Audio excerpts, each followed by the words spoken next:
आज हम इस वीडियो में देखने वाले हैं जो आयुर्वेदा में वर्चुअल वैकेंसी आई है। वर्चुअल वैकेंसी क्या होती है? जो भी कैंडिडेट जिन्हें फर्स्ट राउंड में सीट अलॉट होती है और वो उससे सेटिस्फाई नहीं होते हैं तो वो अपग्रेड का करते हैं। वही सीट है वर्चुअल वैकेंसी के लिए हमारे सेकेंड की लिस्टिंग हो चुकी है। चलो समझते हैं कौन से कैंडिडेट्स की क्या रैंक थी और कहाँ पर वो सीट अवेलेबल होने वाली है। ठीक है, जैसे कि हम फर्स्ट देखने को मिल रहा है यहाँ पर कि जो कॉमन रैंक, हम ऑल इंडिया रैंक और कॉमन रैंक दोनों देखते चलेंगे पैरेलल में। ठीक है, कॉमन रैंक 3 है।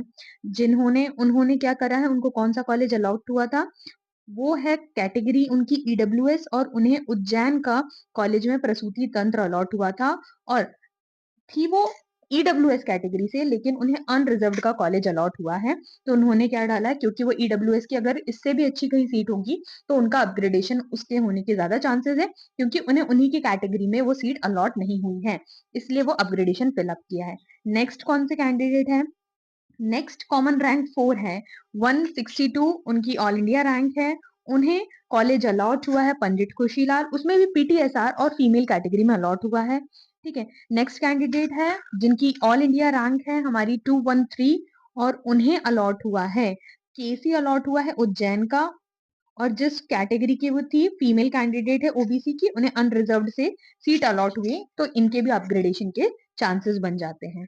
ठीक है, उसके बाद हम यहाँ पर देखते हैं कि कॉमन रैंक 8 जो है उन्हें अलॉट हुआ है शल्य अलॉट हुआ है उन्हें। और जिस कैटेगरी की वो भी देखो, ओबीसी कैंडिडेट के साथ क्या होता है, ओबीसी कैंडिडेट सबसे ज्यादा है, अनरिजर्व्ड से भी ज्यादा ओबीसी कैंडिडेट्स एआईपीजीटी में अपियर हुए हैं और क्वालिफाई भी करे हैं।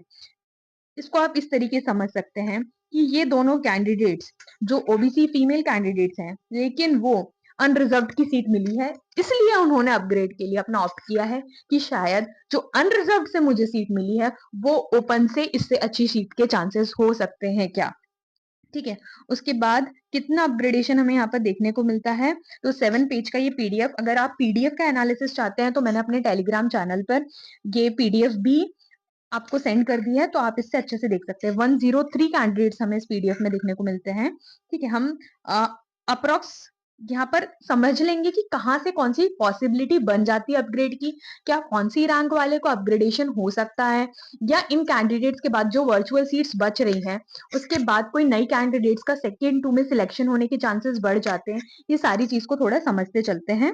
टाइम लगेगा, लेकिन आप टाइम देंगे तो आपका टाइम क्वालिटी में जाएगा। जब सेकेंड राउंड अब जो एमपी का चल रहा है उसमें सेकेंड राउंड की चॉइस फिलिंग होने वाली डेट्स आने की चुकी है, क्योंकि अब आने वाली आज की डेट में मेरिट लिस्ट आ जाएगी और ये कैंडिडेट्स जिन्होंने अपग्रेड किया है वो लोग भी मेरिट लिस्ट में पार्टिसिपेट करेंगे।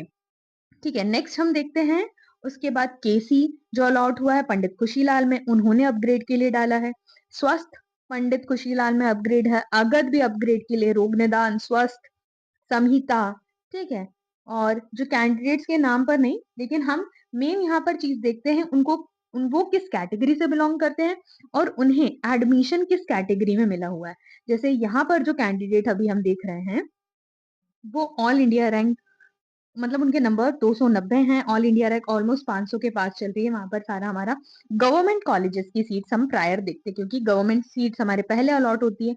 अब यहाँ पर भी जो हमारी रैंक, वो कैटेगरी रैंक उनकी, मतलब वो ईडब्ल्यूएस से बिलोंग करते हैं, अनरिजर्व्ड की सीट मिली है, इसलिए ये चांसेस बढ़ जाते हैं यहाँ पर उनके कि हाँ अपग्रेडेशन में उन्हीं उन्हीं कैटेगरी की सीट्स मिलने के चांसेस होने के कारण कि शायद वो पॉसिबिलिटी बने। जैसे कि लेकिन हमने जब सीट चार्ट देखा था तो किसी कैटेगरी की किसी कॉलेज में वैकेंसी है और नहीं है, ज्यादा वैकेंसी नहीं, अनरिजर्व्ड की सीट्स हर जगह है। तो ये पॉसिबिलिटी यहाँ पर अगर सीट मैट्रिक्स को देखकर समझी जाए तो थोड़ी कम हो जाती है। ठीक है, यहाँ पर जब तक हम गवर्नमेंट कॉलेज को समझते हैं कि क्रिया शारीर की भी हमारी यहाँ पर एक ईडब्ल्यूएस की सीट गई है।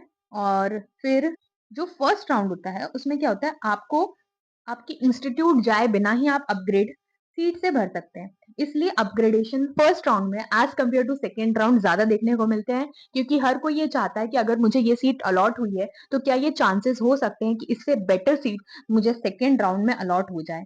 जैसे कि हमने कॉमन रैंक 3, मतलब एक और दो अपनी रैंक से या अपने अलॉटेड सीट से सेटिस्फाई हैं, लेकिन कौन सेटिस्फाई थी, थर्ड और फोर्थ से ही जो सेटिस्फैक्ट्री लेवल है वो देखने को हमें यहाँ पर नहीं मिलता है। ठीक है, फिर गवर्नमेंट कॉलेजेस की अगर हम बात करें तो गवर्नमेंट कॉलेज का जो आखिरी नंबर गया है एससी कैटेगरी से यहाँ देखने को मिल रहा है ना। अनरिजर्व्ड का हमारा जब हमने एनालिसिस देखा था फर्स्ट राउंड में, तो अनरिजर्व्ड का जो कट ऑफ था दैट इज 264। तो जिन्हें आखिरी कॉलेज अलॉट हुआ है उन्होंने भी अपनी सीट अपग्रेड के लिए डाली है। फिर एससी कैटेगरी के कैंडिडेट्स हमें यहाँ देखने को मिल जाते हैं, क्योंकि हमारे 1100 रैंक ऑलमोस्ट गई थी। ओबीसी के लिए ये कट ऑफ 260 था, ठीक है, और 280 था, और जनरल के लिए जो हमारा था 264 था, जनरल फीमेल के लिए, ठीक है। That is all India rank 888 पे हमारा क्लोज हो जाता है ओबीसी का, और फिर हमारा ये फीमेल कैंडिडेट पे हमारा क्लोज हो जाता है जनरल का। देन एससी की सीट देखने को मिल रही है। फिर ये ईडब्ल्यूएस से थी। अब यहाँ पे हम प्राइवेट कॉलेजेस स्टार्ट हो चुके हैं। सबसे पहले हमारा कॉलेज है रानी दुलैया, जिन्होंने अपग्रेड के लिए डाला है पीटीएसआर के लिए। प्राइवेट कॉलेजेस भी बहुत अपग्रेडेशन पे डले हुए हैं यहाँ पर, जैसे कि हमें देखने को दिख रहा है, ठीक है। अब यहाँ से हमें क्या समझना चाहिए कि क्या पॉसिबिलिटी बनती है अगर वो कैंडिडेट्स एक ऑप्ट कर रहे हैं, क्योंकि अब उनके पास ये चांसेस नहीं है कि वो एमपी का भी देख ले और डबल ए ट्रिपल सी का भी देख ले, जिन्होंने यहाँ पर अपग्रेडेशन का डाला है। लेकिन अगर वो चॉइस फिलिंग ऐसी करते हैं कि जिसमें उन्हें स्टेट से अच्छा कॉलेज ऑल इंडिया में मिल रहा है, जैसे कि जब ऑल इंडिया का जो सेकेंड राउंड का एनालिसिस हमने देखा था, तब मैंने आपको बताया था कि बहुत सारे एमपी के ऐसे कैंडिडेट्स हैं जिन्हें तो एमपी में सीट्स ही नहीं मिली, और कुछ को ब्रांचेस नॉन क्लिनिकल अलॉट हुई है। अगर आप कंपैरिजन देखेंगे तो इस लिस्ट से आप इजीली कंपेयर कर सकते हैं, क्योंकि अगर किसी का ऑल इंडिया रैंक की अगर हम बात करें, क्योंकि वहां पर इस बार हमने देखा है 928 ओबीसी कैटेगरी का कट ऑफ गया है, और यहाँ पर 888, तो ऑलमोस्ट हमें काफी ज्यादा डिफरेंस देखने को मिल रहा है। तो इसके बीच में जो स्टूडेंट्स लाए करते हैं, उन्होंने इस बार स्टेट की जगह सेंट्रल से एक अच्छी सीट उठाई है। मैं ये आपको बोल रही हूँ कि क्लिनिकल सीट एमपी से अच्छी ऑल इंडिया में सेकेंड राउंड में हमें देखने को मिली है। तो वो स्टूडेंट्स होते हैं वाइज स्टूडेंट्स, ठीक है। और जगह जब आपको एमपी में या तो सीट ही ना मिले और नॉन क्लिनिकल मिले, और आपको डबल ए ट्रिपल सी से अगर बहुत अच्छी सीट्स मिलती है, तो आपको ऑब्वियसली उसी के लिए ऑप्ट करना चाहिए, ठीक है। फिर यहाँ पर अगर आप कैटेगरी से हैं, ये ब्रॉड कैटेगरी जो होती है वो ओबीसी और जनरल की होती है, वहां पर ज्यादा बच्चे लाए करते हैं। अगर आप कैटेगरी से बिलोंग करते हैं तो आपको स्टेट में ज्यादा चांसेस और रिजर्वेशन के कारण आपको ज्यादा पॉसिबिलिटीज आपकी बढ़ जाती है। अपग्रेडेशन हर कॉलेज की हर ब्रांच में हमें देखने को मिलेगा। रानी दुलैया में पीटीएसआर में भी है, रानी दुलैया में शल्य में भी है, ठीक है। अब एससी का कैंडिडेट जिन्होंने रोग निदान ऑप्ट किया था और अगध ऑप्ट किया था एससी, अब हमें एससी के कॉलेज एससी कैटेगरीज की सीट्स देखने को मिल रही है। फिर उसके बाद अनरिजर्व्ड में हमें देखने को मिल रहा है प्राइवेट सीट अलॉट हुई है, दैट इज कौमार भ्रत, रानी दुलई की सारी सीट्स, ठीक है। फिर उसके बाद शायद उनकी ये ड्रीम ब्रांच नहीं होगी, इसलिए उन्होंने ऑप्ट किया कि मुझे शायद अपग्रेडेशन में इससे अच्छी सीट्स मिल जाए। एलएनसीटी की भी सीट्स अपग्रेड पर गई है। और अगर आपने वो वाला वीडियो देखा होगा जिसमें प्राइवेट कॉलेजेस में क्या धांधली चल रही है, उसके बाद तो लोग अपग्रेड करना बनता ही है, जैसे सेटिस्फैक्टरी लेवल उनको नहीं मिल रहा था, और कुछ कमेंट्स उसमें इतने ज्यादा अच्छे हैं कि लोगों ने इतने सही तरीके से बताया है कि हाँ, इससे भी बदतर चीजें हुई हैं लोगों के साथ। सो पॉइंट से डाइवर्ट ना होते हुए हम पहले इसे समझते हैं, ठीक है, कि यहाँ पर अभी हम सेकेंड राउंड के लिए क्या स्टेप्स ले जिसकी वजह से हमें सही और राइट सीट सिक्योर कर सके according to our category, according to the provisional seat matrix, ठीक है। तो 214 जो हमारा एससी कैटेगरी का कट ऑफ था गवर्नमेंट कॉलेज का, और 175 और 214 पे आ जाते हैं ना, वहां पर भी देखो आपको सीट अपग्रेडेशन देखने को मिलेगा। 214 एससी कैटेगरीज अपग्रेड के लिए डाला है, दोनों संहिता और क्रिया शारीर, लखनऊ का और संहिता रीवा का, ठीक है। इसके बाद चलते हैं 175 पर, जहां पर हमारे गवर्नमेंट सीट अलॉट हुई है एसटी कैंडिडेट्स को, जो कि है संहिता ही और क्रिया, ये दोनों लास्ट में हमारा गया। अगर हम लास्ट कट ऑफ देखें, हमारे संहिता जनरल कैटेगरी से भी और एससी एसटी कैटेगरी से भी सबसे लास्ट गया है रीवा का संहिता कॉलेज, ठीक है। अब देख लेते हैं हमारी किस रैंक पर कौन सी सीट्स कहाँ कहाँ पर यहाँ किन्होंने अपग्रेड किया, ये हम देख चुके हैं। अब हम नेक्स्ट पार्ट में इसके ये देखते हैं कि कौन कौन सी सीट्स हमारे लिए सेकेंड राउंड में अवेलेबल होती है। जब भी आप चॉइस फिलिंग करें तो कौन सी सीट में वैकेंसी है और कहाँ पर आपके ज्यादा चांसेस बन सकते हैं, देखो उसे ऐसे समझना है कि आपने जैसे ऑप्ट किया रीवा, जैसे आप अगर आपको नॉन क्लिनिकल में जाना है, तो क्या रीवा लास्ट पे गया है और आपकी कैटेगरी की सीट्स वहां पर अवेलेबल है या नहीं है। ठीक है, अगर आप नॉन क्लिनिकल में जाना चाहते हैं, अगर आप क्लिनिकल देख रहे हैं तो क्लिनिकल में लास्ट सीट कौन सी गई है, आपको कौन सा डिजायरेबल सब्जेक्ट है, कौन सी ब्रांच आप चाहते हैं, उसके अकॉर्डिंग देखिए कि वो आपकी कैटेगरी में कौन से लास्ट रैंक पर गया है और कौन कौन सी सीट्स अब अवेलेबल होगी। हम ये देख लेते हैं कि this is called as pure vacancy. जब हमारा फर्स्ट राउंड की अवेलेबिलिटी ऑफ सीट्स आई थी, तब मैंने आपको एक एक इसको क्लियर कर दिया था ये खाली कितनी है और इससे कौन सी सीट समझनी है, इन सर्विस कोटा क्या है, एससी एसटी फीमेल कोटा क्या आता है। तो यहाँ पर प्योर वैकेंसी कहने का मतलब है कि जहां पर सीट्स अभी अवेलेबल है। ठीक है, तो ये देखते हैं, पहले गवर्नमेंट कॉलेजेस का देख लेते हैं, देन हम प्राइवेट कॉलेजेस का देखेंगे। संहिता रीवा का उसमें एक भी सीट्स अवेलेबल नहीं है। जो सीट्स हमने अभी देखी वो अपग्रेड की थी, ये रियल वैकेंसी है। ठीक है, फिर उसके बाद ऑलमोस्ट सीटें हमें कहाँ पर देखने को मिलेगी, किस कैटेगरी में बची हुई, किन्होंने एडमिशन अपना नहीं लिया है, सीट सरेंडर कर दी है, वो सीट्स हमें यहाँ पर देखने को मिलेगी, अपग्रेड वाली नहीं है। ठीक है, फिर उसके बाद भोपाल में जो स्वास्थ्य की सीट है वो दो खाली है, वो कैटेगरी में खाली, एक एससी में खाली है और एक हमारा इन सर्विस कोटा है वो भी एससी का खाली है। अब जो एससी कैंडिडेट्स है उनको इस सीट्स की जो प्रोबेबिलिटी है वो सबसे ज्यादा बढ़ जाती है, जहां दो होती है, और इन सर्विस कोटा है तो वो 165 के भी आसपास अगर उनके नंबर है तो उन्हें ये सीट्स आराम से मिल जाएगी। ठीक है, नेक्स्ट हम डीजी देखते हैं। हमारा डीजी में एक भी सीट्स हमारी खाली नहीं है। कैटेगरी वाइज देखना बहुत जरूरी हो जाता है। देखो अब एसटी की जो सीट्स है वो रसशास्त्र की खाली है। ठीक है, उसके बाद जो इन रोग है जो कि है अनरिजर्व्ड सीट। नेक्स्ट हम देखते हैं पंचकर्म की सीट्स अवेलेबल है दो, एक है अनरिजर्व्ड की और एक है एसटी कैंडिडेट की। एसटी वीडियो के नेक्स्ट पार्ट में हम रानी दुलैया देखेंगे। अभी हम फिर से गवर्नमेंट सीट्स पर आ जाते हैं। गवर्नमेंट सीट्स कौन सी बची है, अब पंडित खुशीलाल, अगेन पंडित खुशीलाल में जो रचना की सीट्स है वो नहीं है। ठीक है, क्रिया की सीट्स एक है अनरिजर्व्ड, वो भी एससी कैटेगरी में।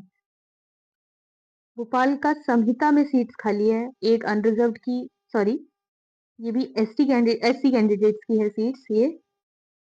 उज्जैन में आ जाते हैं। अब उज्जैन में जो देखो डीजी में और काय चिकित्सा में कोई भी सीट्स अवेलेबल नहीं है।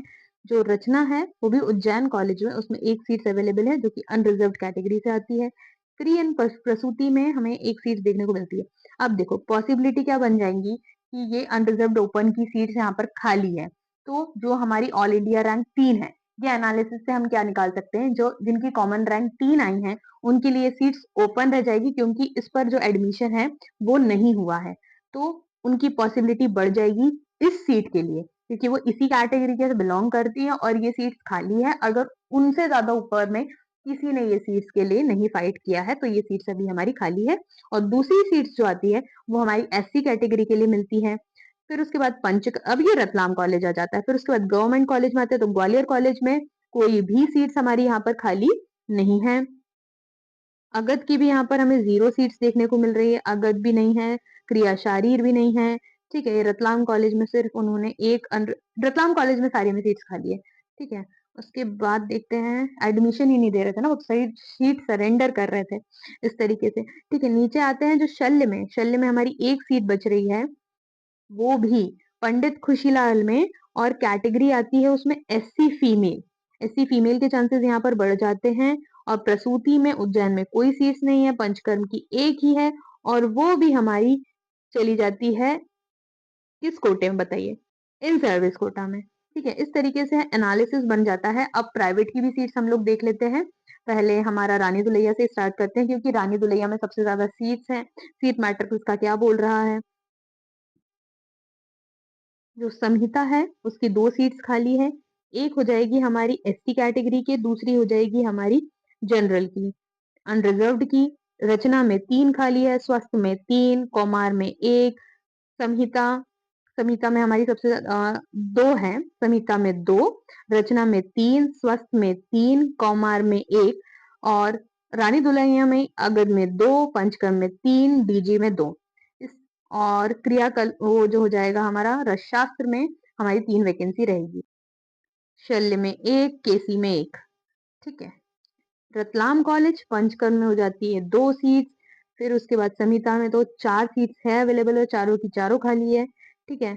और मानसरोवर में 2 हो जाती है हमारे स्त्री प्रसूति की, 4 हो जाती है संहिता की और 2 हो जाती है हमारी रानी दुलैया का स्त्री प्रसूति हमारा पीटीएसआर। इस बार हमने जो भी एनालिसिस देखा था उसमें सबसे ज़्यादा जो रैंकर्स थे उन्होंने पीटीएसआर सब्जेक्ट लिया था। स्पेशली हम महाराष्ट्र की अगर बात करें, महाराष्ट्र का भी सेकंड राउंड का रिजल्ट नहीं आया, लेकिन हमने जो सीट्स देखी थी ऑल इंडिया कोटा में तो ऑलमोस्ट सीट्स खत्म ही है, निल निल सीट्स हो सकती है। इससे 2026 में जो एडमिशन लेने वाले बच्चे हैं उनके लिए एक गाइडेंस ये रहेगी कि आप अगर महाराष्ट्र ऑप्ट करना चाहते हो तो फर्स्ट राउंड में ही आप ऑप्ट करिए, सेकेंड राउंड नहीं जाइए क्योंकि सीट्स बचती ही नहीं है और एक बहुत अच्छा स्टेट है as compare to MP. Maharashtra is far far far better to take admission and to have your post graduation from that particular state, ठीक है? यहाँ पर एलन सिटी की अगर बात करें तो एलन सिटी में जो शालाक्य है उसकी सीट्स यहाँ पर खत्म हो चुकी है, बाकी सब में सीट्स है। स्वस्थ में 3 है, क्रिया में 2 है और संहिता में हमारी 1 है, अगध में हमारी 2 यहाँ पर ऐसी सीट्स हमें देखने को मिलती हैं।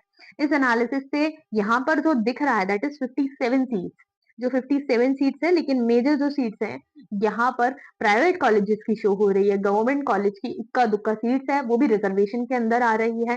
तो इससे ये अंदाजा लगाया जा सकता है कि जो एसटी का कट ऑफ जो कि 214 पे गया है उसके बढ़ने के मेजर चांसेस हैं, ठीक है?